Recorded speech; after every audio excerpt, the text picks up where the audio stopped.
This is Due By Friday, a weekly challenge podcast with Merlin Mann, Alex Cox, and Max Temkin. This week's challenge, create a bullet journal.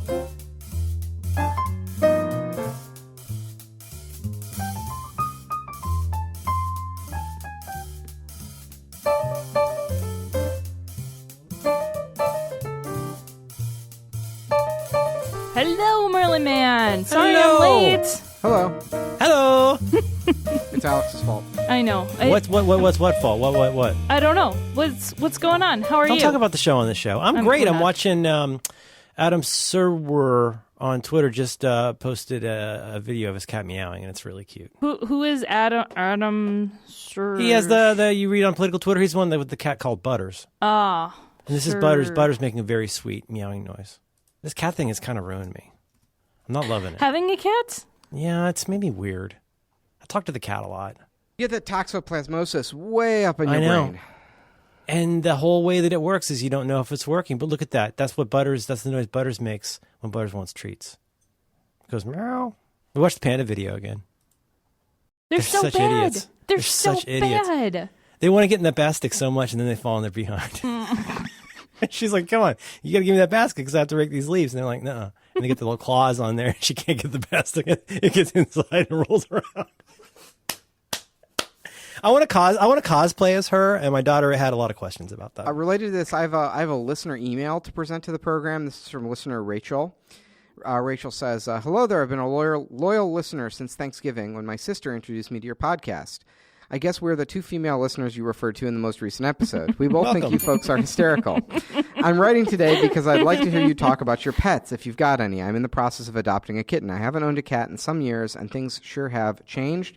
There are all kinds of new litter technologies. It occurred to me whilst I was doing this research that there are any number of pet-related topics that I would be delighted to hear discussed on your program. It is true that we have not talked about our pets in quite some time on this show, although historically it is a pretty substantial topic of conversation on Due By Friday. So we each have a cat. Alex has two cats. I do. She has What the a regular cat mistake. and the dumb one. Yeah. So it's an average of 1.3 cats per Yep. host. Yep. Numbers check out. And Let's see. can we stipulate we're not companioning any dogs? No, I don't think I have a lifestyle that's compatible with owning a dog. And plus, and I already know that people are going to be mad. Here another here we episode go. where people are going Tick to the get mad at me. I really question whether it is sort of humane to have a dog in a city, especially a big dog. And I know there goes half our listeners, but anyway, that's my feelings on that. I can't ask the question. I'm not allowed to ask. It's not. You're just asking the question. I will never publicly agree with you, but I so agree with you. These people, they have like little Sebastian-sized dogs, like in a 500 square foot apartment. They're like, oh, it gets to go walkies twice a day, and you're like, oh, that thing's gonna kill you. I mean, It's gonna destroy you in I your actually sleep. I do feel differently about really small dogs. Like I have some friends who have, little like Chihuahuas or like those little tiny dogs. And I think that's a different case because to them, a Chicago apartment is an appropriate sort of amount of territory to run around. And then, they go out a couple times a day and that's a fine life. But those huge bear dogs. It depends a lot on the dog and the environment. It depends. If that dog got rescued from some kind of terrible situation and it gets to go walkies all the time, I mean, that's real different from somebody who takes their dog for a walk once or twice a day and then mostly has it locked in a room.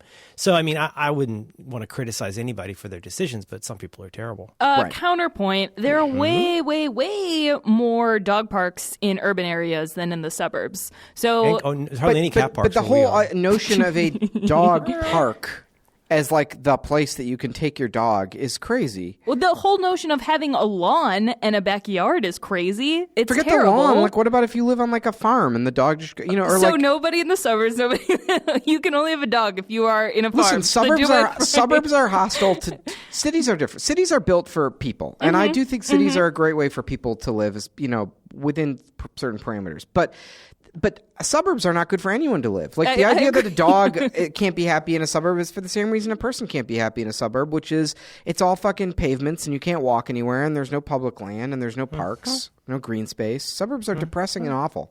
I'm gonna give you. Please send it to do we have a fake email address? not a public fake. There's like the war on pedestrianism in this country, especially in the suburbs, is unbelievable. Well, it's like HomePod owners. Like people will do the most ridiculous backbends to explain their decision making about this, and then like you're the idiot for pointing out how incredibly inefficient. If you were an alien, right? If you brought an alien to Earth and you showed them a suburb, you show them, like let's say like Highland Park, the suburb that I'm from, and you pointed to a car and a person, and you were like, which one of these is this built for? Oh yeah, no one would choose the person. I don't know. It depends. What if the aliens are racist? And like, I see the logic. They work briefly near blacks, but then go home where no blacks. Car is smart. Vroom, vroom. We'll save you for dessert. hello, I'm a semi-intelligent alien. You sound like that 2XL that Alex has. Actually, Hitler had made some good points. But it's always so hard to find the parking spot. Is it ethical for me to ride in a Chrysler?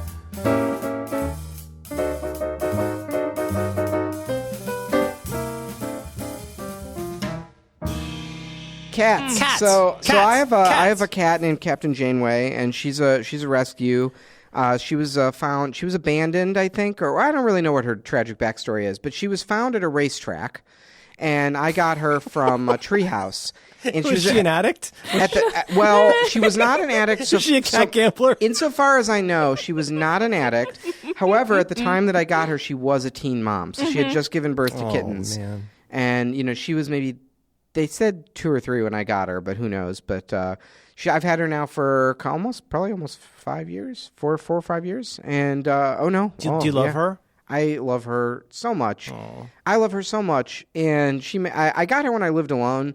And, Veronica's extremely allergic to the cat, but Veronica also loves her a lot. And we make it work. You have an interesting history of cats, Alex, because you and your partner arrived with your own cats in tow. Is that right? Or did you adopt them to be bespoke per occupant cats? Per occupant. All right, letting it go. Sorry. Great story, Alex. Sorry. That was a good Wow, one. that was like Merlin's. That's like Merlin's expert pun that he keeps interrupting me to make. Netcast. Oh God, no! One cat came with the Maddie. That's Ness. Our perfect. She's not even normal. She's perfect in every way. You would never know that we had a cat. She makes no weird noises or smells or anything. She's perfect. Then, our little disaster was found underneath a dumpster, and That's Francis. Yes, Francis was brought to Maddie's place of work, and just the woman was like, I don't know what to do, and they were like, all right, okay, I'll take this. And so then actually I remember because we were supposed to have a game night at Max's house, and this was the one time that I felt not guilty about ditching, and I just sent a picture of a little kitten, and we were very concerned that he was going to have cat AIDS and we wouldn't keep him, and he slept on my tummy the first night, and I'm like researching how to manage cat AIDS, but luckily he was fine, although he has very bad allergies, separation anxiety, and seasonal depression. That's what. Who, Maddie or the cat? What's the opposite of a coincidence? Yeah, well, you can tell who the cat's been raised by. iPhone screen now. How do you treat a seasonal depression in a cat? How do you diagnose that exactly? The vet well, I was at first skeptical because I thought Is it like if he watches a whole season of Brooklyn Nine-Nine in one night? Doesn't feel like going to work. He only sits on the iPad. He doesn't engage with the fake fish. I thought they were going to try to sell us like kitty Prozac, but no. She just said get one of those like warming lights that emit UV rays. Yeah, one of those blue lights. Yeah, and so now he seems fine. You got a cat? You got a cat lamp? I mean, I think it's a human lamp, but the problem is I can't sit by it because it makes bipolar people manic, and like it freaks me out. Really? Oh yeah, not everybody, but it freaks me out to be by it. So I'm like, oh, good, nope. Have you ever tried a happy lamp? Yep. I got one at the office and one at home. Wait. Really? I'm sorry. You drink 6 Diet Cokes a day. I drink 2 Diet Cokes a day. But yet, you're concerned that if you go under the blue light, it makes you energetic. No. Don't pull that thread, Max. I have so many questions. I can for go Alex it that I just down. never I ask. can.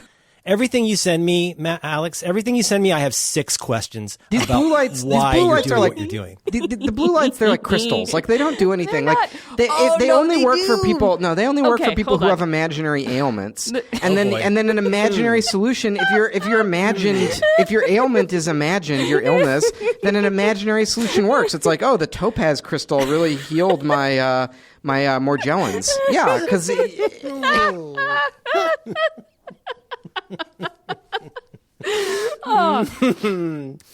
Merlin. Hey, hi, how's it going? Hi. I'd like to hear about your cat. I had a Philips blue light at home and a blue light at work, and the problem is you have to have them plugged in. If you do them off a charge, they last for like maybe one use. But I do this with a nice Philips Hue Labs setting, where on your Max, don't listen to this part. If you got a tap switch, you can program the buttons to do all kinds of cool different stuff that you wouldn't get with just a regular switch. So, one of them is that when you hit this button, one is that it will give you, based on your location and the time of day, it gives you the appropriate light for that time of day. So in the morning, when I hit my number 2 button, pardon my saying, I get a nice, like, brightish blue. Not as crazy as the concentrate or energy light, but I get a bluer light in the morning. I make a point of opening all the curtains and, all the shades open. I try to get lots of exposure to light first thing in the morning. Now, if you have one of them Philips Hue smart bulbs and you make it blue, is that the same thing No.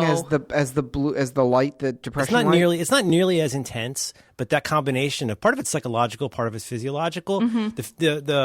I think there's some waning evidence for how much night mode actually helps you get to sleep. I think that might be slightly turns out, but there is definitely proof for the opposite, which is that light. What if Pluto's in alignment with Earth because that's a blue planet? Are you talking about a topaz or a Neptune? What are you talking Yeah, about? Neptune. That's what I was thinking of. What if Neptune's Neptune. in alignment? This isn't a vaccine. It doesn't maybe.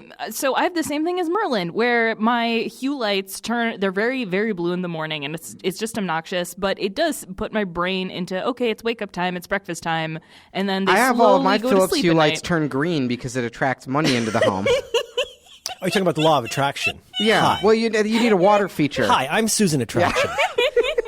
I mean, what are you telling me? You telling me you live like a cuck? You don't have a water feature in your living room to bring prosperity into the home?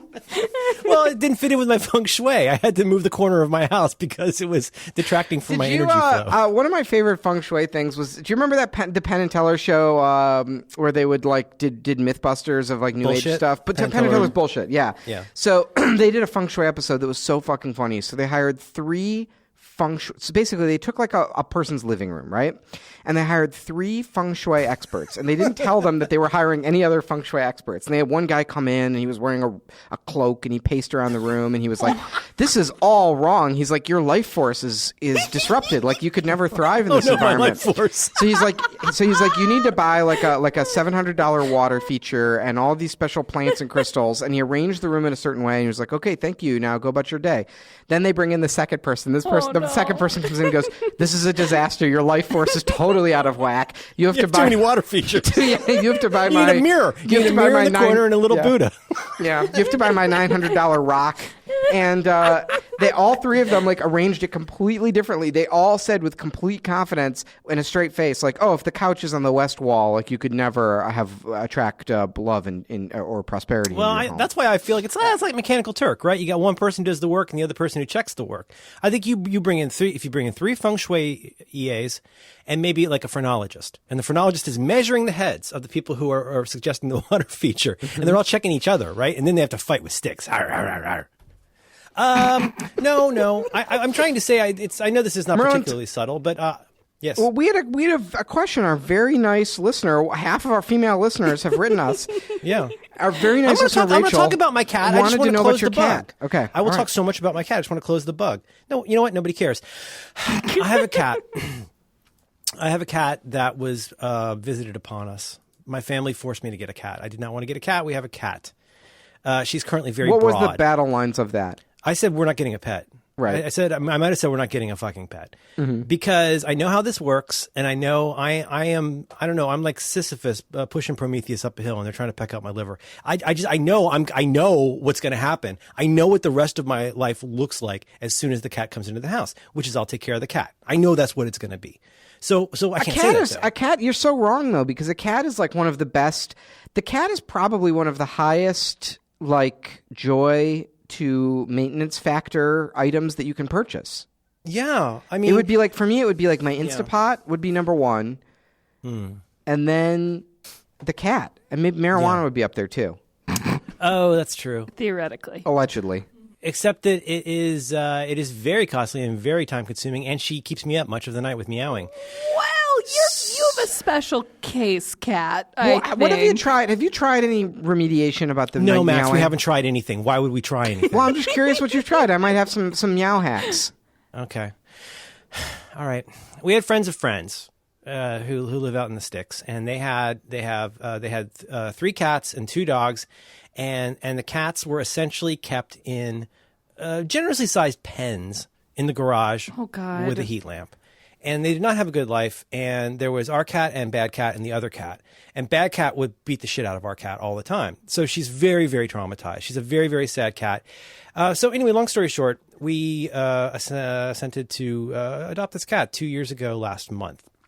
I can't believe it's been 2 years. Yeah, her name is Savannah or Savvy. Oh, I didn't know the full name. Oh. We also call her, my name's for her, I call her Appa Star Wars Fredo, Loaf Bun, Poof, Princess Floof, Snowy, Freak Show, Wilfred, Fuzz Lightyear, and Bootsy. Most commonly Star Wars, I call her Star Wars. So Star Wars is a giant, it looks giant. Giant looks like Appa from Avatar, The Last Airbender, kind of. Like very, very broad, but the cat weighs 6 pounds. Like soaking wet. And so when you shave the cat, as you've seen in the photos, she's a hideous freak show. She has secretions from her face. She has flaps, like vaginal, vulva-like flaps in her face that exude a dark brown liquid that looks deep, deep, deep into your eyes. And her butthole is and you have to clean that dark liquid? Matter. She has a dark matter butthole that can never be fully cleaned, and you have to trim it because she gets black dingleberries, dark matter dingleberries. Yeah, it's a lot of fun. It's a big payoff in terms of the... And she keeps us up all night because she goes like this. Her current record is 14. Meow, meow, meow, meow, meow. Our cat does that. Meow, meow, meow, meow. Our cat does that, and I've 3 more. remediated. Meow, meow, meow. And we go, Savvy!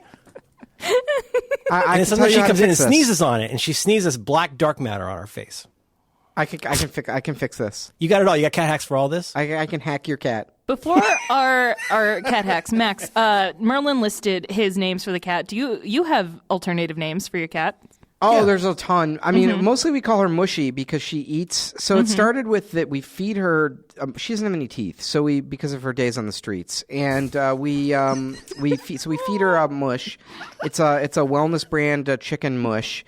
So we call that Is it Nutrish? Is it Nutrish? Doesn't fucking that little short lady with the hoarse voice on TV, doesn't she have a brand of pet food? Rachel Ray. Doesn't Rachel Ray have a... No, we do wellness. We do wellness brand chicken mush.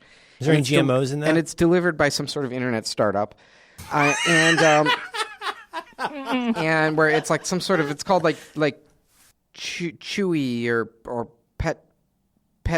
pet cans, or I don't know what it's called, and pet cans. And so we basically you peel off the lid of one of these like chicken mushes, and then you shake it up and down, you go, and then it comes out, and it plops down, and it's kind of honestly, I've been eating gefilte fish almost my entire life, and if I until I owned a cat, I did not truly appreciate how much gefilte fish is cat food, but it's basically a gefilte fish, and it comes packed in that gelatinous like gefilte fish sauce. And then we just and then I'll sort of chunk that up because, like I said, no teeth, and she'll just kind of go to town on that. So we call that the loaf or the mush. And then Veronica started saying, "Did you mush the cat?" And that was cute. So then we just started calling her the mushy or the mush or the or loaf or What else do we call Captain? I love these things. I love these private things we never tell anybody that give our life meaning. I love it so much. It's so stupid to everybody, but like I love that most of us have a way of explaining how this one dumb thing we said one time becomes something that we say all the time now. I think it's the best. Yeah, the other funny thing we do with the cat is like, so at one point, I forgot the original context of this, but at one point Veronica had created a sticky note, and it was all caps. It just said "bad?" I think it was probably on some food, right? She put it on like a Tupperware, and it just said like "bad?" And somehow that sticky note worked its way into an area where the cat could access, and the cat got the sticky note on her. And then we just have a picture of her, and she's just looking up at us, and she has the sticky note on her. It just says "bad?" So now the cat, whenever she gets into some sort of nuisance or trouble, or she starts, knocking over a plant or something, she'll just sort of stop and look at us, and we'll go, "Bad?" Bad? All right, unsolicited list of my cat names for Ness, Nestle Cocoa Puff, Nestle Water, Super Nintendo, Nessa Rose, Grey Floof, Yas Queen. For Francis, Frankenstein, which is his legal name, according to the vet. Francis, Frankie, Franco, Pretty Princess, Bastard, Garbage Boy, and Sourdough. Those are high quality names. Somewhere Veronica has a list of cat names that we've come up with that she named all her Neko Atsume cats, and I will get those and I'll read them on the podcast next week. We also our legal name for the cat that we told the vet that she's called is Lentil, because I was worried that if I brought her to the vet and said her name was Captain Janeway, that they would think I didn't love her, because it's a novelty name. Oh, yeah, because Frankenstein is totally normal and we don't get laughed at every single I don't think our cat has a legal name, and now I'm kind of worried. Is Cat Protective Services going to come get her or something? I mean, what do they say when you go to the vet? Like when they call and they're like, I'll tell you what they do. They do this thing that I find incredibly patronizing, which is they call the cat by her first name. She doesn't have a first name. She's a goddamn cat. They call the cat by her first name and our last name, and I find it very condescending. Oh, that's so funny.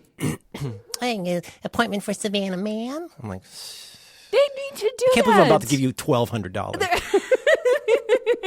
What if you? It's like if you get the wrong baby from the hospital, they suddenly give you a pit bull, and you're like, "Oh no, this is Savannah Johnson." That's the wrong Sorry. Savannah. Yeah, you're gonna get cat cucked.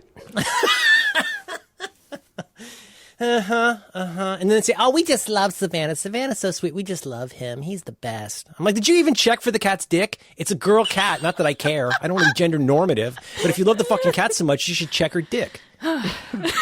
Fucking $1,200. Jesus Christ. Whose job is it to check the cat's dick? It's not my job. It's your job. Yeah, check the forms, bitch.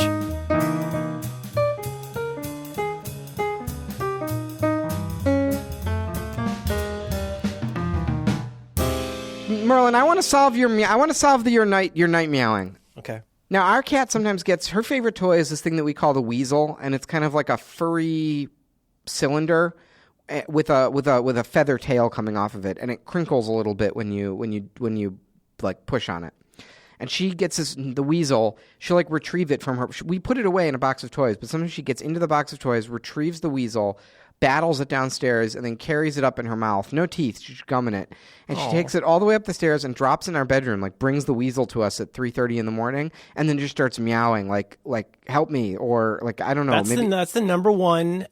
There's several things you can do. It's like taking care of a baby. There's like 7 things you can do to a baby.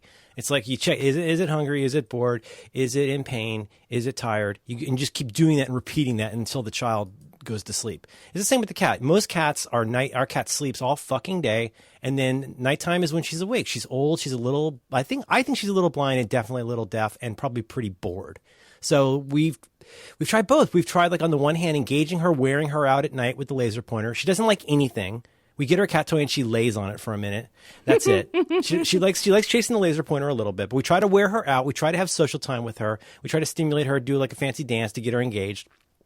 And so that was our number one, was like, is she bored and lonely at night? Is that your theory, Max? No, I more have like things that you can physically do to make her stop meowing or stop the meowing from bothering you. But go on. Like a box. Like put her like seal her in a box, something like that. Yeah, a heat lamp in the garage. No, La I la mean, la. no, I'm saying like the number one thing we'll do if our cat keeps doing that. I mean, so the first thing we do is like I figured out what happens is she gets a toy at night, she goes crazy and starts meow and brings it up to us and starts meowing. So obvious remediation, take the toys away. She just doesn't have any toys available at night, and then she goes to sleep. And we give her toys during the day, and then we clean them up. And then Because there's also the element of conditioning to this, that anybody will tell you that, like, if your cat goes meow, meow, meow 6 to 14 times, don't acknowledge it. Yes. And then wait. Don't acknowledge it for 2 months, and maybe that'll make a difference. But, like, you know how it is, Alex, with the Fitbit? Like, she wakes me up just enough that I may not be aware of it, and then sometimes I am aware of it, and it's starting to be a real drag. if I need to deal with it, like if she's meowing continuously and I can't sleep and I need to get up and deal with it, what I'll do is take away any toys that she might have, and then depending on how bad it is, I'll either close the bedroom door with her on the outside of it and like push her away so she knows to leave, or I'll bring her into the bedroom and close the door so she's stuck in there with us, and then she has nothing to do but just go to sleep. You're locked in here with me. Yeah. I really want Max to have a kid and just We're going to apply all of his rational approaches to a child. Do you have any hacks for anus rubbing issues? No, I don't have that. Oh, no, you trying to get more of it? No. He just loves putting his butt in my face every Get it. day. You know what you should do? Get a bidet. Get a little kitty cat bidet. When the cat jumps on me, sometimes, I'm playing video games or watching TV or whatever I'm doing, and the cat jumps on me and wants attention. And sometimes she shows that by like putting her anus in my face. And I just ignore, like I basically will wait until she turns around to face me, and then I'll give her attention. And I think now she is kind of learning just to like, she will like legitimately like, she's learned to get our attention, she needs to jump up and face us and do something cute. So she'll sort of flop over on her belly and sort of put her paws up. Like she has a whole arsenal of cute things she can do, and it works every time because we give her positive. We give her pets and belly rubs and stuff. Who's training who? You know what I'm saying? Yeah, absolutely. My cat, like our cat, she likes different people at different times. She likes different places, but like one steady. This is actually kind of sweet. You remember when we first got the cat? There's a lot of stuff that got cut out of the shows that was about my early experiences with the cat, where like she got on the bed one day and we all lost it because we were so excited that she like moved. We would monitor her on the canary. It's like, oh, look at that, she's over by the heating vent. But she does a thing like after my daughter's gone to bed, after my wife's gone to bed, I'm turning off the light to go have some daddy TV time. And that's when, as soon as that light comes off, she comes tap, tap, tap, tap, tap. She comes in, she jumps up next to me, ignores me for a minute, and then rubs her head really hard on my iPad and knocks it out of my hand. Yeah, I always find that endearing when they throw She my loves the corner of $1,000 an toys. iPad. Yeah, no, it's the it's corner of the top-notch. iPad is great. Mm-hmm. She'll rub her mouth on that. Oh, that must be great too because no teeth. And then there's the chamfered edge. Just rubbing her mouth on the chamfered edge. Have you tried any of the things I've said, Marlon, about getting your cat to stop meowing? Yeah. Mm-hmm. What, and none of them work? She just keeps meowing? No, we tried nothing and it all worked. Yeah. I'm sitting here with my cat in my hand. Yes, we've tried everything and we will try more. We have books. Is she getting we a bought toy? books Is she getting about a toy? this. She doesn't. She doesn't like anything. She doesn't like food. She likes people when it suits her. But like she stands. We change her food and water twice a day in the raised bowls that we bought her, so she won't get whisker fatigue. This is my life now. Have another $1,200. Need another bowl? Let me change that for you. I'll tell you what. Let's try some different food. You like this? Do you like the people salmon or do you like the canned salmon? Which one do you like, Angel?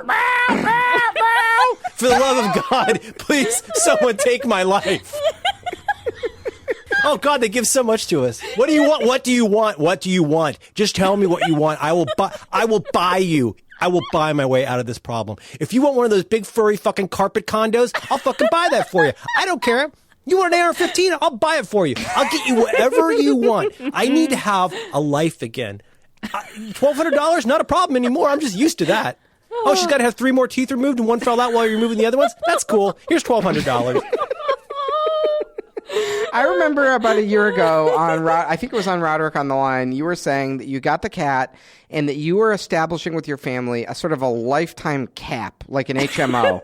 And you're like, once we, and a you're like, a 5-figure ceiling. 5 figure. Once we get to 5 figures, I will kill the cat myself. nah, that's funny. I think what you said at the time was once you exceed like $1,500. Yeah, it was like $3,000. Yeah, it was $3,000. You were like, Is that in a given month? you're like, if I ever spend, you're like, $3,000 is the lifetime budget for this cat, and if I exceed that, then I'm putting her down. She's on her own. When we get a cat, it'll be easy. Sure, honey. It'll be easy. Well, you got a dud. Yeah, you know what? It's but we already have plans in the works for what to do when this one croaks. So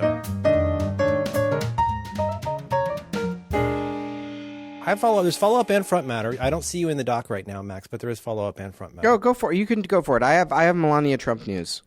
Oh shit, dog! I got a real quick. I just want to say, hey. Thank you to everybody who gave us their fucking time. You can go to giveusyourfuckingtime.com and you can go into a Google spreadsheet where you tell us your favorite bits from the Dubai Friday Pantheon. You give us a timestamp for it, and you can put your Twitter handle in there. And there's been numerous times in the last week that I've wanted to go in and I'm looking for the heart to click because it made me so happy that somebody picked like Max's rant about not wanting a hot glass of milk. It just made me so happy that somebody remembered that and put it in. So thanks to everybody who gave us their fucking time. We really appreciate it. Yeah, the deal with this is, in case people didn't do it or forgot, is we feel compelled to make one of these, like, you know, sort of like intro episodes or promo episodes. 68 episodes is a lot of episodes, man. Yeah, so it's a lot to ask of somebody. Exactly. And iTunes like supports this now, where you can have like your, I don't know what you call it, they call it the trailer or whatever. So basically what we're trying to do is figure out, like, we're trying to edit together a little, you know, clip show where like Max gets hit in the head with a coconut, and everyone comes to the bedside and they're like, do you remember this time? And you know, so we're gonna edit together one of them boring clip show episodes from the 90s, and we don't, you know, I don't know when anything happened on this show, so you know, here's the deal: is you guys have time, and we want your time, so you can go to giveusyourfuckingtime.com. And you can, if you remember any funny moments or bits from the show, you can go on there and post them for us. Here's the thing. Even if you just want to be, as they say in the scene, if you want to be a leech, you can also go into this and click on these links to listen to a greatest hits of this show. That is a lot of fun. Max's hot take on the taste of wine. Why live photo captures Max's balls with his cat pictures. Big Tennis Part 1, Big Tennis Part 2. 2 of Hearts. Oh, my God. Ball jars in the butt. I forgot about that. Can I ask you a few questions for my class? Yes. So anyway, you go and it's all in there. And thank you to everybody who's been contributing to that. All right. Related to that, also, in addition to your time, we also want your money. And Yay, give us give your us money. You have the money, and we want the money. And you can go to giveusyourfuckingmoney.com and give us some money. What you get for that is you get access to the premium feed. You get your own private RSS feed for the Dubai Friday after show. That's right. It's a second episode every week.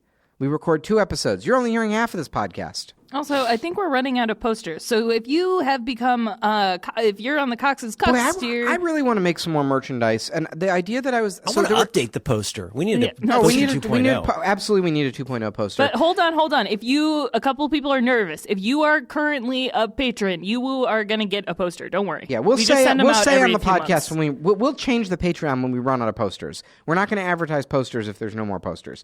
But I'm thinking the next piece of merch that we send out to our $10 subscribers. So the idea with so we have $5 subscribers, you get your private feed, and we have the $10 subscribers, and these are the, well, I don't want to call them the only good people that listen to the show, but I mean, you know, Yeah. when eventually when we send the secret signal on the podcast and we say, okay, listen, guys, we need you to kill for us now. When Louise Mensch sends us the signal to let you all know when the arrests are about to begin, the $10 subscribers the marshal will of find the out Supreme first. Court has the the marshal sealed of the Supreme indictments. Court's coming to your house, bitch. And you just whisper the safe word. You're like, you know, pomegranate, and then all of a sudden, everyone springs into action. I know that the $10 subscribers. I know that the $10 subscribers, I know that they're going to kill for us. And that makes me, it warms my heart. Thank you for being there for us. But anyway, my idea was that we should, you know, we'd sort of send them new stuff, you know, every so often. And we're overdue. We got to send some new stuff to people. So I would love, sound off in the comments, folks. Remember to like, share, and subscribe. But here's our two thoughts are, number one, I would love to do some sort of military-looking David Clark enamel pin for some sort of Dubai Friday achievement. And maybe it's a peanut butter pin. Oh, that's so good. Peanut butter. And then we could not send it. That would be so perfect. And then And then my other idea was, what if we made Funko Pops of all three of us? Or like you hate Funko Pops. like illegal Funko Pops, though, like knockoff Funko Pops, though. Oh, you know what's awesome? Did you see the Funko Pop of Iron Giant from the hit movie Ready Player One? Oh my god! Oh, the one where he's marching into battle to Yeah. kill a But the bunch of Funko people. Pop of Iron Giant Yeah. is from the hit movie. I saw Ready that. Player I saw One. that trailer, and I saw Iron Giant running into a battle to fight people, and I was like, Yeah. This definitely is not captures only the not only is theme this of the movie. not only is it wrong, but it's retroactively. This actually is doing what people said Ghostbusters did, which is it's like retroactively ruining the thing that came before it. It's definitely crossed my line. 2018 is the year that I'm trying to be more circumspect about falling for nostalgia for its own purposes. So this is and like that your trailer. Ready Player One is like your Richard Speck video. Don't scroll up. He's just sitting there. He's just sitting there. just Hi, talking. Miles Davis. What do you think, Miles? Stop! You're making So it what? worse. You're making it worse. Making it worse. So, our farts smell good.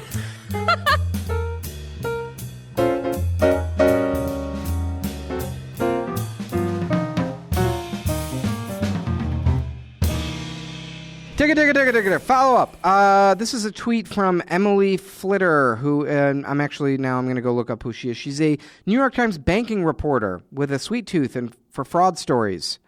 Go Rangers.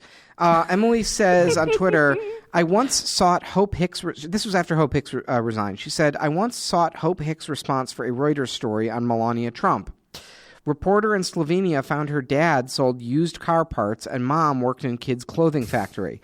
But Hope Hicks' version was Melania Trump's mom was a fashion designer and her dad managed a car dealership.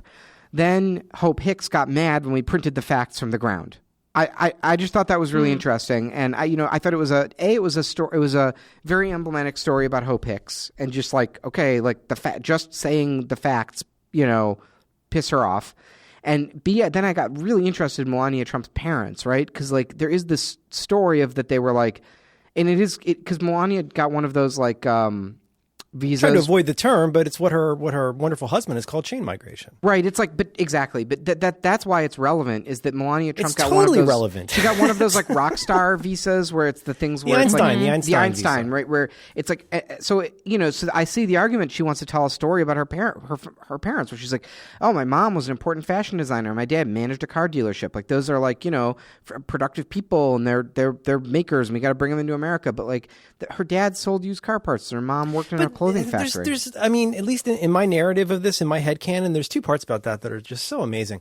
One is that, first of all, just the thing through this entire administration, starting with the top, which is that you can't just say things that are true, that are provably true. You have to make up bullshit, even if it's totally disprovable, and even if there's no reason to lie. If you just lie all the time, it becomes the thing that you do. That's so weird. Like, why would you need to do that? The other part is if you wanted to take the classic American narratives, for I don't know, at least 100 years, the classic narrative would be, oh, I grew up in this Eastern European country where my parents were working people, and I came to the United States and I was able to make a life for myself. Instead, you go, no. My parents were very important people, and I came here and made a life for myself. It's like you have to lie, but you have to lie in a way that makes you look a little bit fancy, in a way that would like appeal to people in the suburbs. Yeah, it's mostly, the other thing I found about this story, and I'll read you my second piece in a second, is like almost anything in the Trump administration is illegal, suspicious, corrupt in some way. And it's kind of exhausting because you can almost pick anything, something as mundane as like the first lady's like parents, right? And you just start scratching and you scratch, and like all of a sudden you're like, what the fuck? Like we're being defrauded. It's like that's the exhaustion. Is it's not only like illegal and sketchy, it's always ironically illegal and sketchy. It's not even ironic. They don't even care. It doesn't matter. Right. Yeah, God, you're right. But it's almost like what could we do about this really this innocuous thing and turn it into something very weird and suspicious? Yeah. Anyway, well, this was a story I found when I started Googling. This is from Washington Post, and it says several readers asked about the immigration status of Melania Trump's parents, Victor and Amalia Knavs. As for her parents, Victor Knavs is a former member of the Yugoslav Communist Party who worked as the chauffeur for the mayor of his hometown, Sevnica, and eventually became a successful car salesman. Again, questionable, according to the New York Times. He was born in 1944, making him 2 years older than the president. That's a little bit weird, right? And then Amaliha Knavs was a pattern maker at a textile factory. They are now said to be retired.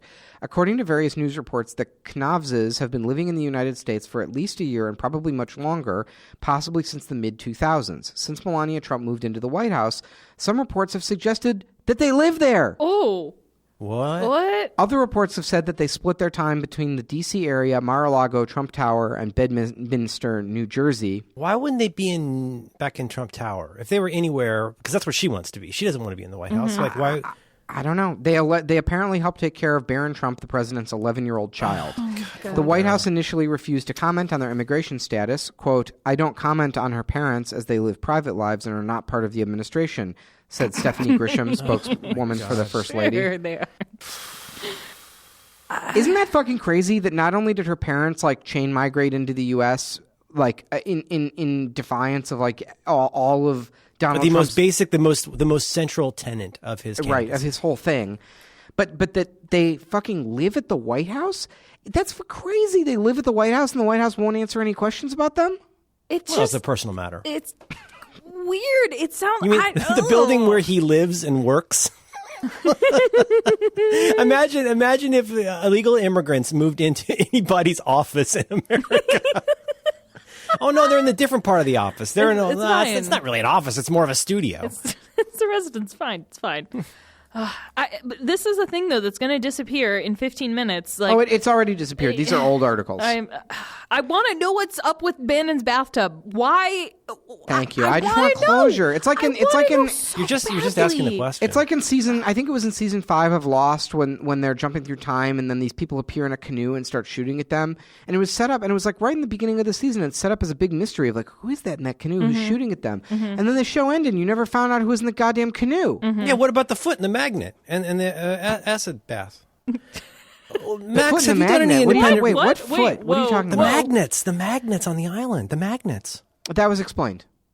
So, did you do any primary scholarship on this, Max? What do we know at this point about Steve Bannon and his acid bath? Oh, nothing. I mean, we know that he like lost a deposit. It was how we heard about it, right? It was like secondhand or third hand. Was that he lost a deposit on a rental because there was acid damage in his hot tub? Right. I think it was. We know this from like documents from a legal issue with his landlord of his like Florida place, his Florida house that he was renting, and it just said that the hot tub was covered in acid, and I don't know what to make of that. But some sort of the speculation is centered around that maybe that had to do with manufacturing drugs, which, given everything that it could be. Like, if you run through in your head, why do you have a hot tub full of acid? Okay, obviously, I have cable TV. I've seen lots of stuff. That sounds totally like a drug. You're either making drugs or getting rid of a body. Right. And I don't think Steve Bannon murdered people. I mean, I'm not going to go full like Vince Foster in his on house. this. I mean, it's a rental. Yeah. Can we save it? I'll save it for the after show, but I really want to talk about drugs in this administration. I think a lot of people are way off base on thinking everything is alcohol and cocaine. I'm here to make a case that all of these people are fucking whacked out on Hitler pills. There is a huge amount of Adderall abuse happening in this administration. Listen to the snorts. Do you think that listen to that? Listen to the dude that was on TV all day the other day. Is he doing He's Adderall? Snorting. Is the Adderall make you snort? It totally makes you snort. 25 minutes after you take an Adderall, you feel like you can do anything, and you start sniffing a lot. People think it's cocaine. Sniffing? It's not cocaine. It's Adderall. Why do you start sniffing? I don't know. I'm just saying, as somebody who did Adderall for several years, I'm Googling prescription. This. You know what? It does Adderall. make. I can, for some reason, I have a pretty highly attenuated like bullshit filter for conspiracies, even about Trump. I don't want to hear it if people have some sort of crazy thing. And the cocaine stuff is pretty funny, but it is not. It doesn't sit right with me. It's off the mark. People on cocaine behave differently. It's a different kind of behavior. Right. It's more of a mania. I can't picture it. It just doesn't. It doesn't click for me. However, I can picture backstage. Trump is getting ready for the debate. You know, Bannon, someone walks in and they're like, "Here, take these," and they hand him some pills, and they're like, Yeah. get your focus up for this debate. You know, like a college student studying. Boy, can I see that! And he takes his dentures out and downs them with a whole glass of water. Okay, hold on. I don't know. I think it's a water thing. They put it in. Merlin, can you do that? Can you put Ritalin in water? I mean, No, you put a lot they're of stuff. giving him the pills, and he's taking them. He would not take it. Based on his brother, he would not take any pills. Like, there's I don't think so. I don't. So, I mean, like, if you've ever seen me make this joke on Twitter. Like, so sometimes when he's doing a speech, he starts out and he seems really fine. Now, the conventional wisdom is that he's trying to, like, back in the day when he would still try to behave normally, like in a public speech, he would be really fine for like 15 minutes. And then he would seem to get like a little bit of like maybe crowd reaction, you think? Like something happens and now he's getting a little more into it. And then he starts going way off script. And then he gets suddenly weirdly full of energy and he starts sniffing a lot. And I'm just here to tell you, I could get it down to like practically the minute, like 25 minutes after you take an Adderall. It depends on your body and your metabolism, but whatever, any kind of speed, you take speed and within half an hour, like shit's going to start lighting up for you. I think before he walks on stage, they hand him a pill. He takes it. He comes out and he seems like he's about to fall asleep for 10 minutes. And then how is he suddenly so full of energy? Is it really just the crowd? It just feels like there's so much that's explainable, whether it's, again, everybody wants to make a cocaine joke. Whether it's Scaramucci, whether it's Nunberg, whether it's Trump, whether it's Bannon. How are all of these guys, like, under imminent indictment so energetic and positive all of the time? It's because they're gacked out on fucking speed. Merlin, I gotta say, I'm doing some extensive Googling on sniffing and Adderall, and I had to do, minus snort, because the number one thing is like snorting Adderall, sniffing Adderall. Yeah. I just do not. You don't think it lines up? No, I don't see any reported people talking about sniffing after Adderall. Yeah, I don't know. I could be wrong. I just think it's partly it is the physical presentation, but it's also like we talked about last week with like how you want to squirt your own shit all the time, like because you're freaking out at your Jared Kushner. Like I just like how I think there is a Dr. Nick in their midst. Dr. Nick, of course, we know is a joke on The Simpsons, but Dr. Nick was an actual guy in Memphis who gave Elvis all of his drugs. I think there is somebody that we're going to learn about at some point that is providing the little mini me with the briefcase, and he comes in and he opens up and he's got his powders and vials and syringes. Right now, and the pills. thing is, if it's the president, he's going to have his own, probably his bespoke guy, because he's very worried about contagion and purity. Purity of essence, peace on earth. He's going to have his own bespoke mini me. But I don't know, man. I just feel like, you could look back at like the various cultures of the smoke-filled room and everybody's smoking a cigar. Like there's certain kinds of like hard drinking journalist culture. There tends to be an au courant intoxicant for various cultures and communities. I'm just here to say I don't have any proof. I think we're going to find out there was a fuck ton of stimulants. Do you think the fascists? Because like we talked about that book and that the stimulant abuse was like out of control with the Nazis all the way up up through Hitler. Well, up through Hitler, but also down to the level of the troops. I mean, they were giving methamphetamines to the soldiers so that and it was causing them to they would like stay go up. insane Didn't they stay up and for burn like a out. week? They would like give foot soldiers, like it was part of your provisions was you had to take speed. Yeah. You get go pills in the Air Force, right? There's all this stuff that like, it's going to keep you. But do you think there's something about fascism? Well, like I know in the book, the William Shire Rise and Fall of the Third Reich book, he talks That's a very good book. Well, it's problematic. It's long. He talks a lot. I read it in the 90s and liked it. It's very problematic. He talks a lot about it is good because it's probably still the best comprehensive history of the as it says in the title, the rise and fall of the Nazi Party. But it's he talks a lot about the perversions in the SS and the perversions of the upper management of the Nazi Party, and he would say this guy is perverted and he would do perverted things and he was a pervert. Right. And I think in some places that he's pretty explicit that they were doing like S&M stuff. So in the SS especially, that there was a lot of that's why those uniforms look that way. They were specifically designed for that reason. What do you mean? There's a whole book. There's a whole book about it. Basically, the Weimar like kinky interests of the time were heavily reflected in like the higher up in the ranks you go, especially in the SS, the more of like a. You know what? I'm not going to get into it.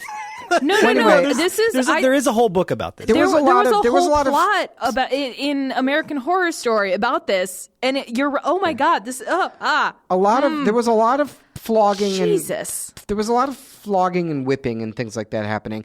But I think most of the time when Shire says that someone was perverted or there was perversion gay, happening, probably. what he means is that they were gay. He means that they were gay.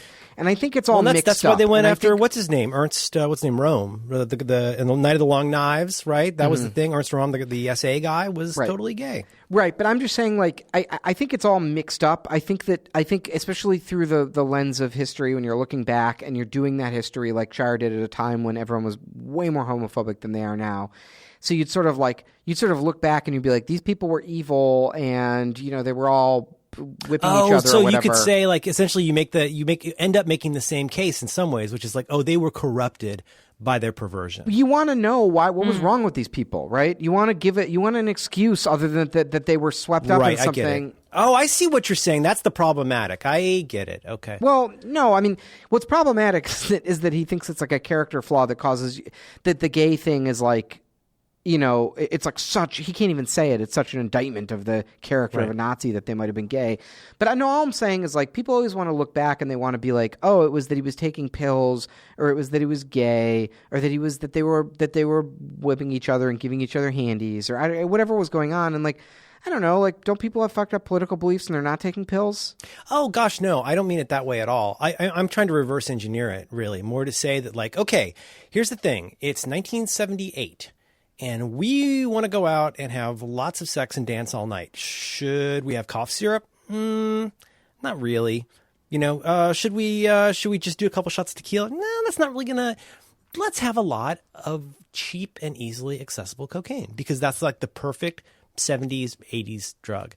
I think that in an environment where braggadocio and out of control emotions and ego are rewarded rather than suppressed, that is where that particular kind of substance abuse could thrive. Because you could be the coolest guy in the meeting in that case. Maybe you were up real late the night before, like changing PDFs, but now you're totally on your game in the morning. Let me tell you, I'm working on campaigns right now, and I do not keep the same schedule as the candidate. So the candidate's doing 10 times as much work and traveling and meetings and stuff as I'm doing.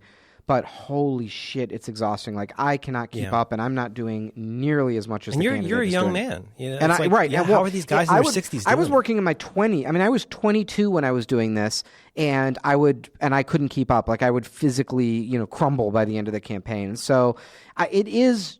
I know everyone makes fun of Trump for saying this because you're not supposed to say it about yourself, but he does have a certain amount of stamina to do those 3 hour to work a whole day traveling, flying all around, and then get off the plane and you stand in front of a crowd. Especially when it was about doing those talks that were so invigorating to him. I think he really looked forward to that. Right. Yeah, I mean, it is a certain kind of physical stamina just to stand there and scream and pound on the podium. But other people hour. will say that if you have a meeting, I forget where I heard this, probably last night, the other day.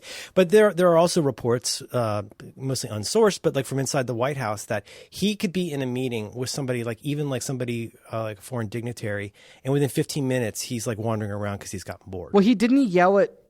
Shit, was it Gary Cohn, or there was some story that came out over the weekend where it was McMaster. It was McMaster came in and he had some important national security business for Trump, and Trump said, "I already saw you today. What are you doing here?" Because he was so dreading another meeting where you'd have to like Thanks, Dad. pay attention and learn something. God.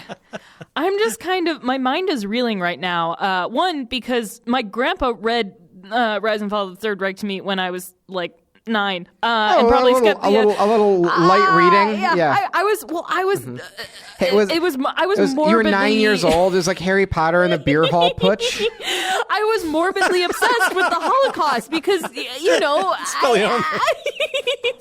all these kids, and there were so many, not just Anne Frank diaries, but anyway. Alexandra, do you like camping? This chapter's all about camps. No. But the more I think about it, like with the glasses on the end of his nose, like Jeff Sessions. The trains went east through Poland. This is basically you're describing the plot of the Princess Bride, but You want me to keep it? but it's just instead of the Princess Bride scenes, it's just Instead of cuts kissing, to it's a Schindler's Holocaust. List. Yeah. I thought that I could just say that as a funny What the offhand abort? comment. Shut up and listen to the story. Oh, he was. You know what? I was okay.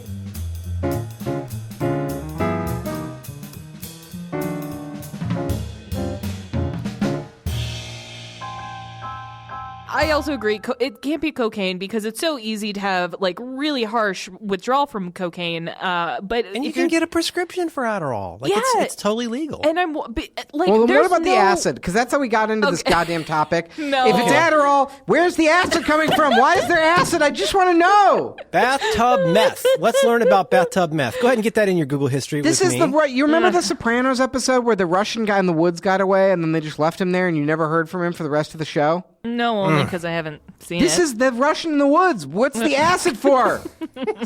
Someone tell me. maybe maybe it's another false flag. It's like there's all this dangerous thing, but really they just have like what if they're making they get all of the like alt-right kids buying Claritin D and then see According to the Palmer report, it's definitely fuel meth. the Breitbart. He's the alt left Daniel Cadavra. I can't believe how many people, like, it's bad enough to cite, who's the guy that's not that funny? The other guy who's in, like, what is it, Slade or Salon? You know who I'm talking about? There's the one guy who's like I'm the, kind of just slightly to the left onion guy. Meh. But then the Palmer report is so fucking silly, and people cite it. Like, people I know who are friends of mine are like citing this thing all the time, and it's so bad.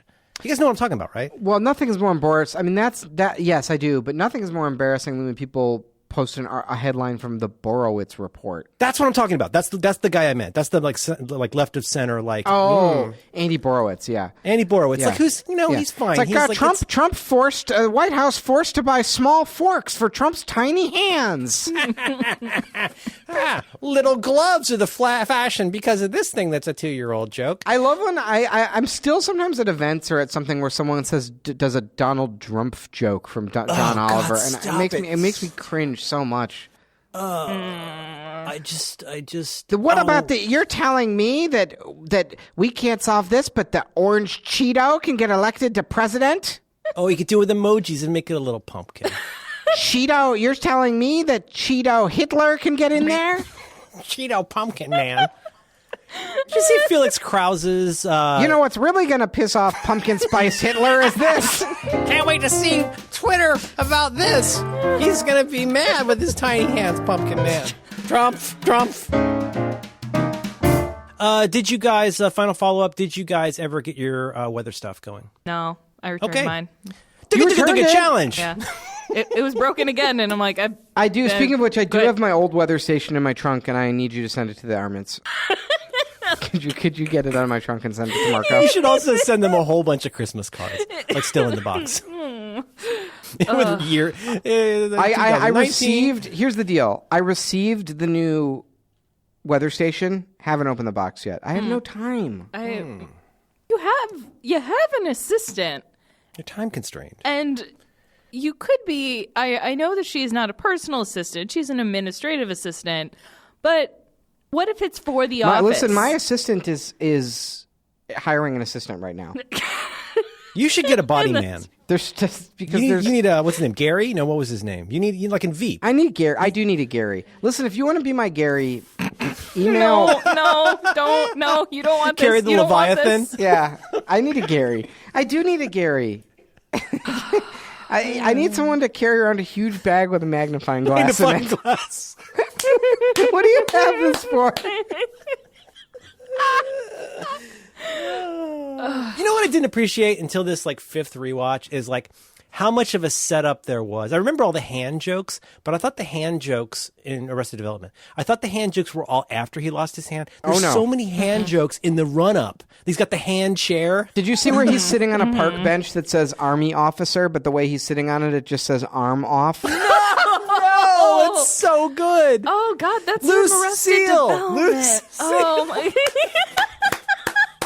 Oh God, it's such a good show. Oh God, that is the one show I can't get Maddie into. It's infuriating. Why? Really? How is that possible? Because every time it's a mistake, we sit down with all of our friends and they quote the entire thing, and I'm like, no, they just need to watch it. And I think is it the second episode with the guy where Michael tracks down the Patrice O'Neill and he's like, did you burn down the storage unit? And he goes, oh, most definitely. That's usually the moment. It's very early on. He's a flamer. The flamer. I think that's usually where people get hooked. We never made it to the second episode. I don't think the pilot is very good It does. compared to The pilot does a lot of work. It's very It good, does. but it's not very good as an Arrested Development No. episode. In terms of the Exactly. pacing and editing, it's very well done. Right. But it doesn't get you. It's a little broad. You know, the stuff with David Cross in the pirate costume and everything. It gets both more subtle and more ridiculous in a way that's more satisfying. And just all the shit, like the way everything keeps breaking in the house. There's just so much. There's so much going on in that show. And that's why you always leave a note. challenge. Any more? Gene Parmesan. Merlin, what have we always said is the most important thing? Family, breakfast. Don't ever do that again.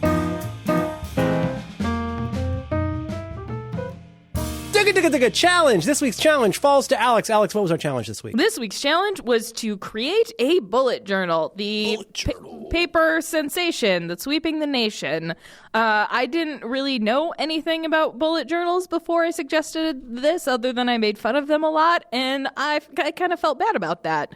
So I wanted to try out the Bujo system, which I still think sounds like an anime character, or like a cool action move. And you know what? I want to start with you, Merlin. I feel like you got a lot why to start say. with me? Oh, okay. No, don't start with me. Start with Max. Don't let him off easy on this one. You know he didn't do it. Peanut butter. Peanut butter? Peanut butter. Peanut butter. Listen, as Sun Tzu says, I knew it. as Sun Tzu says in The Art Listen. of War, the wise general knows when not to fight. You know, Why do we park on the sidewalk and side on the park? And I Googled when we were done with the recording, what is bullet journaling? And I was like, you know what? My army cannot be victorious. The only victory is retreat. Wow. you know, to Max's credit, I did a live stream like an idiot of creating a bullet journal, Yeah, and I got that was real a good bored real idea. fast. Yeah, definitely. It turned into a mukbang. And then I ate the rest of I ate 3 Triscuits. Like our cracker challenge friend. God, that YouTube guy, the white chair guy, and he ate God. His channel is fucking awesome. I watched so I watched about good. 20 minutes of him, a video called "Let's Throw 100 Darts."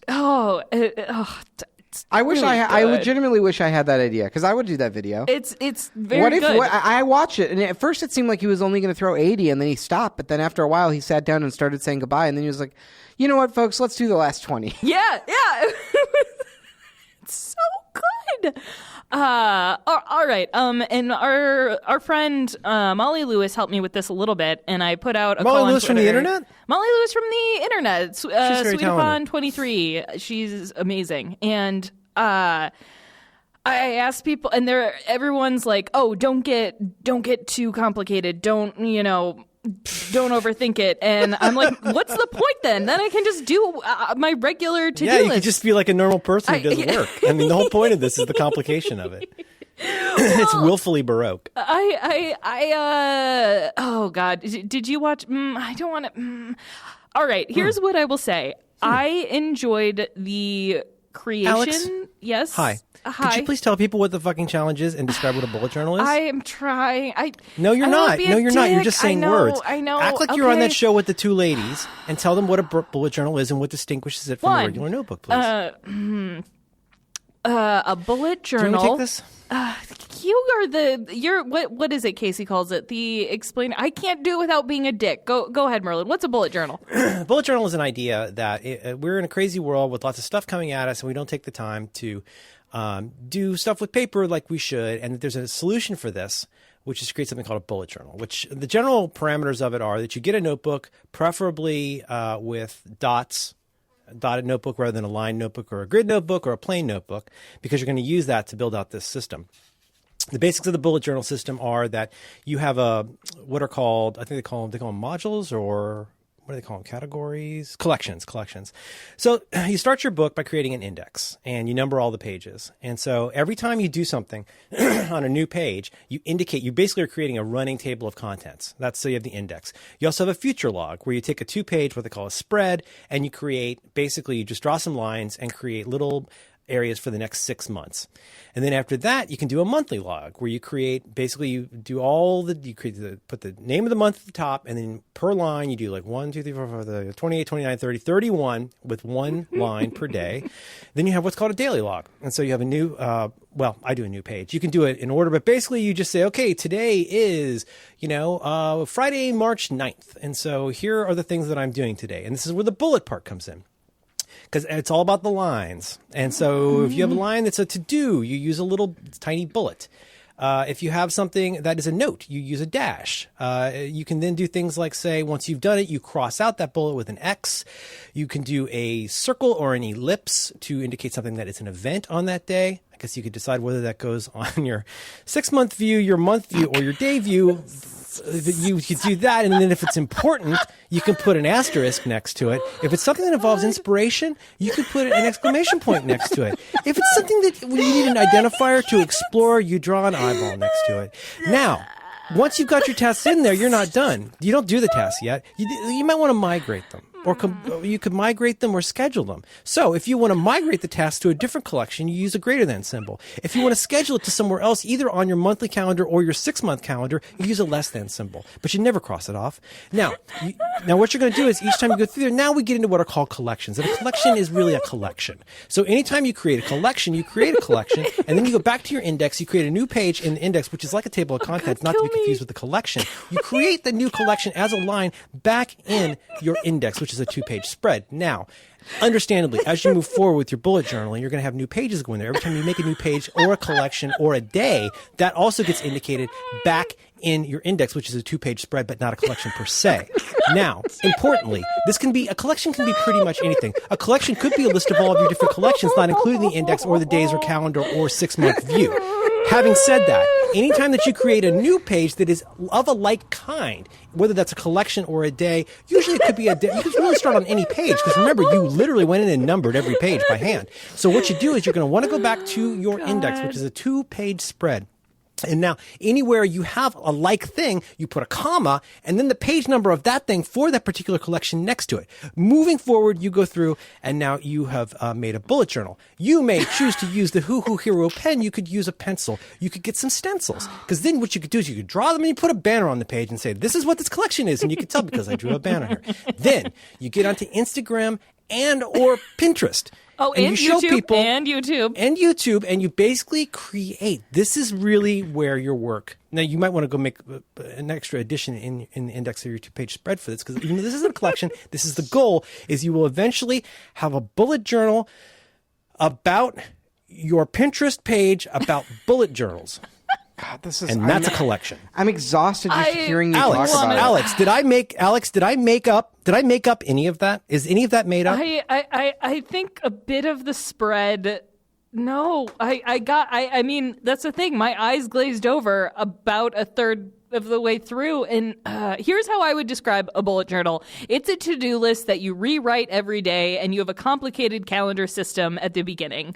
But you don't have to rewrite it if you migrate it. You rewrite it in other places if you migrate it. It goes to a different collection. Then that collection goes back into your index, which is a 2-page spread. But what seemed to me as I got real deep, bullet journaling it's a journal. It's a diary. It's not an actual system of like capturing tasks and being productive.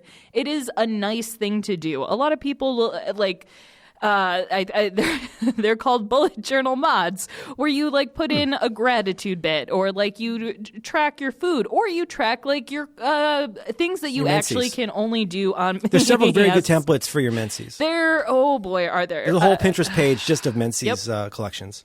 And I kept seeing these things where I'm like, well, I already do all of this in on a computer, and I don't need to. What do you use? OmniFocus? That's the thing. I use OmniFocus for my all my task and work and bullshit, and Clue as my period tracker app, and then Fitbit as the food tracker, and like this is stuff that people all put in journal. But the interesting stuff that I actually found people doing is like they're tracking their art, or they're tracking like their calligraphy, or stuff that is actually Tracking their calligraphy? Yes. Okay. What does that mean, Alex? It means there are calligraphy challenges, and there's I know a lot Do of they use really talented calligraphy? illustrators Do who they really use calligraphy to journal their calligraphy? I bet it's pretty. It is. It's super pretty, and it's super like it's clear. I want to be in the performance review for that employee. How would you say things are going? Well, let me flip to page 27, and I think I can show you. My calligraphy tracking of my calligraphy journal calligraphy is going quite nicely, as you can tell from this 2-page spread. Jesus fucking Christ. But okay. Oh, no, please keep talking forever. I want to hear how this is going great for you. For a like lifestyle management system, it is not for me. But I can see like the like nice sometimes I like sitting down in the morning and just like writing out like, okay, what actually needs to, if I'm feeling really overwhelmed, like what actually needs to happen, or someone will die, or I will get fired. Like what are those things? And then I anxiously doodle a bunch of dolphins jumping out of water and a little sun in the corner with sunglasses. And I felt like the one, and that feels nice, and it felt lovely to have a notebook that actually lays flat, so I could have a spread. But yeah, real fast it turned from actually tracking things to nope. Let's just color and doodle, which is nice. There's nothing like I recognize really quickly. This is not work, but that's okay. The thing that I can't wrap my head around for the people who are like tracking all their food and like logging certain things that you could put into a computer, it's like, okay, you're tracking your period, but how are you going to find any useful information with this data? Because you have how would you, if there were interesting patterns, how would you know and right find out? And the same thing with like any or like even like tracking your calligraphy. Like you say, let's say you do like this much art. Like you say like, okay, every day this month I've done art or whatever. It's like art. Okay, you're writing all that down, but why? How does that become useful to you in any way? So is how I felt about this challenge. But also it's a fun art project and a fun I don't know. I think like exercise. I think it's telling that you feel the need to constantly defend stuff that doesn't need defending. I think that's telling. Because the problem with all of this is that it's a fucking system called bullet journal. There's not a single thing wrong with any of these things. Mm-hmm. Like, I'm here to tell you there's a lot about this that's really terrific. I think the idea of having a notebook and feeling free to do anything you want with it is a great idea. I really do. I think that I'm going to tell you what I like and what I don't like. I like the idea of encouraging people to develop a relationship with a pen or pencil and a piece of paper that's very valuable. Like whether that's index cards, whether that's a Snoopy notebook, whether that's just a scrap of paper. I think it's very healthy to find yourself doing stuff with a stylus and a piece of paper. I really do. I honestly do. I have my own way that I do notebooks that is pretty different from this, but that in itself is great. The idea of doing things for fun is great. The idea of drawing dolphins and suns that have sunglasses, which doesn't really make sense because the sun is the source of the light. That's what's great. Okay. What about the dolphins? What explains the dolphins? The water protects them with the UV from the UV rays. Okay, the story checks out. I don't think there's anything wrong with any of that. Like enjoying doing calligraphy and then writing about calligraphy. The part about this that where I start to see a little bit of a red flag is, and even as much as you keep telling yourself, I'm just doing this because I enjoy it, I think you need to be careful because this could be the worst kind of attractive nuisance because it is one of those systems that turns in on itself and becomes about itself. And like, I kid a little bit, but honestly, go search for bullet journal. Most of what you're going to find, I mean, I'm just trying to imagine the life of somebody who spends a lot of time looking at bullet journals on Pinterest, and it kind of makes my stomach hurt. Like if it's fun, but it's a fun thing. It's just something I do for fun. Okay, is it? Because how much time are you going to spend examining metamaterial about notebooks? Like that's not a bright pattern. So here's what I like. I like the notebook part of it. You'll tell you what I love, and I think is a brilliant idea. In that the ADHD girl video I sent you, she really highlights this in a way that I think is smart. We'll put that video in show notes. Her videos are actually pretty amusing. I love the idea of the index, to tell you the truth. Now, one bit of real talk, the notebook I have has pre-numbered pages. If you're going to do this horse shit, make sure you get a notebook with pre-numbered pages, because that will help you a lot. The idea of an index is a very, very clever idea. I don't know why I never thought of that before. I was like, because I think we do notebooks in sort of a similar way, where it's kind of just like a dumpster fire of my stuff, and I don't really go back and look at it. But it's that's the whole point of having it. Is it? Yeah. There's no system you need to have for that. But I guess so with that said.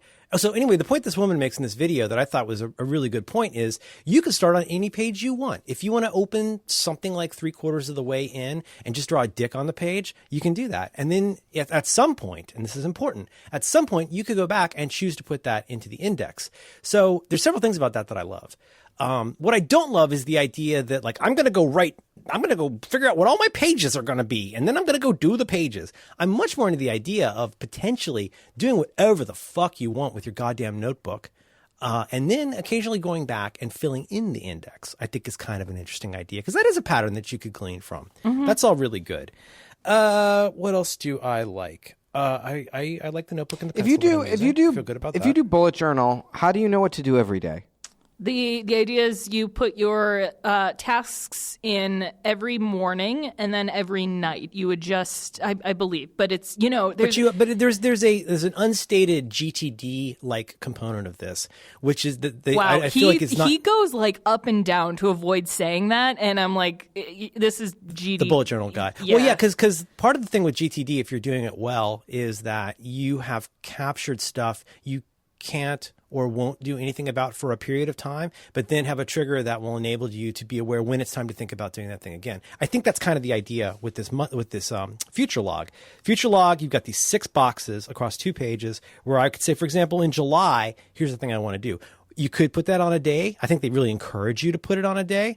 And then you have your monthly calendar, right, where you get 1 line per day. And because time is precious, you only put 1 thing on that line. I'm not sure who in the entire universe 1 thing on a day would be useful for, unless you're making bathtub meth. I don't know who that would be useful for. I think the implied, we don't want to get sued by David Co. 2001, is you should be scanning through your future log and your monthly view to occasionally be adding stuff in. And then the whole migration idea is a very GTD-like idea in some ways.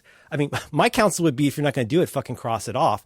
But their idea is, no, you migrate that into a collection, right? So if you've got a note about a movie you want to watch, that goes onto your page that you've got in your index for movies I want to watch. I don't think there's anything bad about all of that. I think that is roll your own to an extent that I think could become very distracting. And I don't, for myself, and again, I honestly don't want to criticize anybody who just does this for fun. I think as a way to run my life, this would make me completely crazy, because I like having a calendar I can share with my family on the internet. And I like being able to receive things in email that I can turn into a calendar. The idea of everything ending up in a notebook, how do we say this? There was a really good article a few years ago about why the paperless office never happened. And what the person said was, paper will never go away. But the thing to realize is not that we're using less paper, but we're keeping less paper. Paper is not a great destination. To me, paper is where things start, but it's rarely where things end, unless you're printing something, right? So like the idea of dumping my brain into a notebook is a very satisfying thing to me. But then the slow thinking part, the Daniel Kahneman slow thinking part of my brain might eventually then go back through there and pull out ideas that go somewhere else. Did this give me an idea to like go have lunch with a friend? Did this give me an idea for a topic for a podcast, which goes on this list? I'm just not sure having that stuff end up in a notebook is good for me.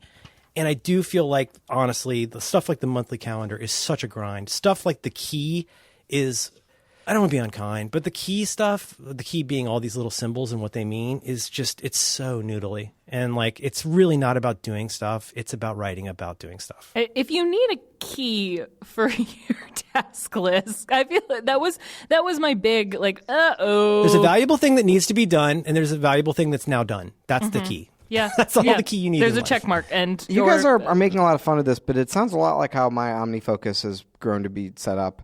My OmniFocus stresses me out. It's where your good ideas go to die. It's very it's a very complex ecosystem. No, I mean, you know, I'm pretty good about logging. So if someone tells me something, I say into my phone, you know, I have Siri hooked up to OmniFocus. So I go, remind me to do this or that. And it's good for capture. I put a lot of critical stuff in OmniFocus, but boy, I cannot keep up with it. Like, it's just a longer, like, what kills me about OmniFocus is I have so much stuff in there that needs to be done that I can't possibly do it. And it's hard for me to pick. I'm guessing you're not doing reviews? No, I do reviews. How often? Well, it depends on the project. I have some of them weekly and some of them monthly. But I mean, how often do you go through every single item? When I do a review. And like on how many days or weeks between? You don't have you don't spend Sunday afternoons doing that. Is what I'm saying, right? No, what I do is I have some projects that ask me for a weekly review, and some projects that ask me for a monthly review, and then some projects that are like once every. But you're doing weekly reviews in some form or fashion? Yes. Wow, good for you. Okay. Yeah, basically, like if I log in and there's the review tab is lit up, like I do it immediately. But all that does is make things worse because I surface more things that need to be done. Mm-hmm.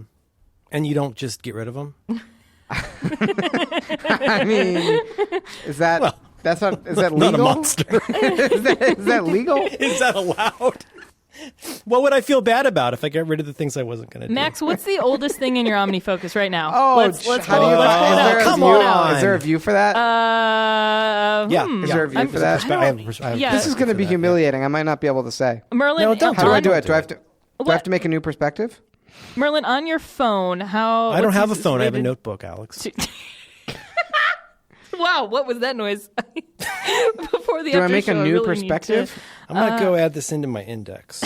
New perspective. Don't use the project hierarchy. Group actions by. I just realized I never included my index in my index.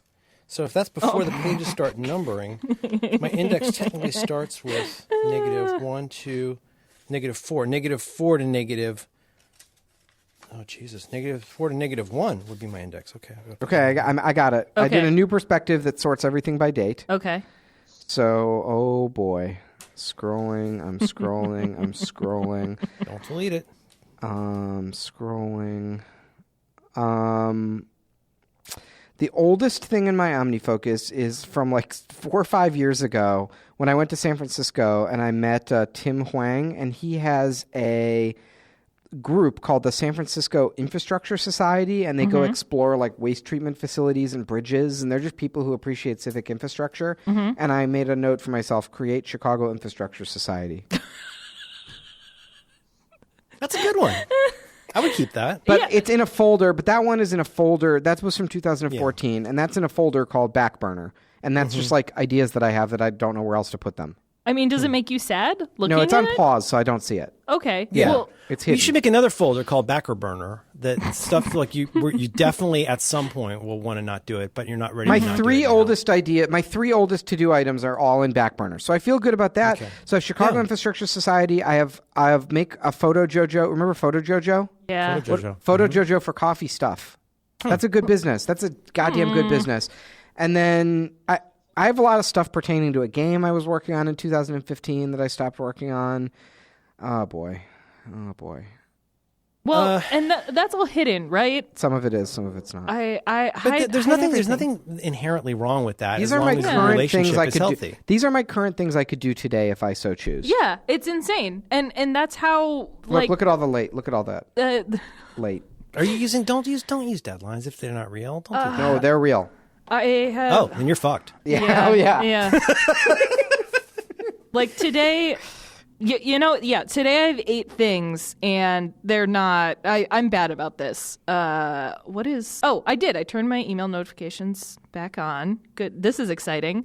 I finished my bullet journal. Got the login. Oh, okay. Like I some only of those, have 5 things. Some to do of those today. Cool. date notifications are like some of the overdue ones are like change the air filters in the HVAC system in my house. That really should have been done at the beginning of the month. Like there's no excuse. I just need to do it. I don't. At the beginning, I don't know. Maybe it was February. I realized that I was still on the OmniFocus 1 database, even though I had OmniFocus 2, and I was having a lot of like sync problems.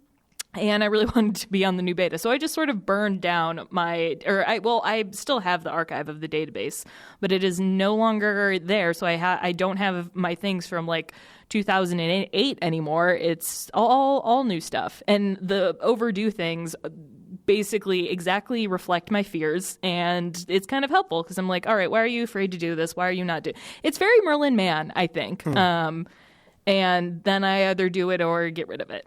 Or I go look at my index and then do some stencils. I don't want to belabor this except to just repeat one point that I feel like is sometimes important to repeat. And I've talked about this a lot recently because it's kind of been on my mind lately, which is just to like be careful when the impulse that leads you to do something is the same impulse that will not tell you when to stop doing something. Right? Like you joked earlier about how people are going to ask, like, what notebook did you get? And I said it's a little bit like doing a seminar, like an all-day seminar on how you stop drinking. And then at the end, everyone asks you for links to your favorite booze. And it's like, no, what I'm telling you is like, there's great stuff to be gleaned from this. This could be really good. This is a fetish project, like for people who like pens and paper. And you should do it as much as you feel like. Just make sure it's, going to be acting in the service of who you think that there could be some perversion? I think there could be some tall, leathery perversion. Maybe I'll save it for the after show. But if you want, I will tell you how I use a notebook because it is the best way to use a notebook. This purple check mark just makes me so hard. I'm gonna crank that hog. All right, that's it. Hey!